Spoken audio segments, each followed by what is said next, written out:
শোনো, তুমি যেমন আমাকে তোমার জীবনের চেয়ে বেশি ভালোবাসো, তেমনি আমিও। সত্যি?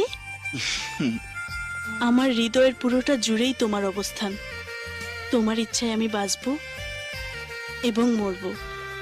অন্তরা, হ্যাঁ, বিশ্বাস করো, তোমাকে ছাড়া আমি আমার নিজের অস্তিত্বকেও কল্পনা করতে পারি না। তাই তোমাকে নিয়ে আমার খুব ভয় হয়। কেন ভয় হয় কেন? বিন্দু বিন্দু করে যেমন সিন্ধুর সৃষ্টি, তেমনি একটু একটু করে তোমার হৃদয়ের ফুলদানিতে আমি আমার ভালোবাসার ফুল সাজিয়েছি।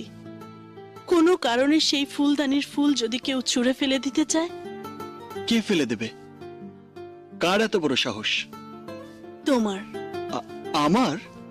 হ্যাঁ, তোমার সাহসের কারণে মানুষের উপকার করতে গিয়ে ওই পাশা আর শিকদারের সাথে তোমার শত্রুতার সৃষ্টি হয়েছে। যে কোনো মুহূর্তে ওরা তোমার জীবনও কেড়ে নিতে পারে।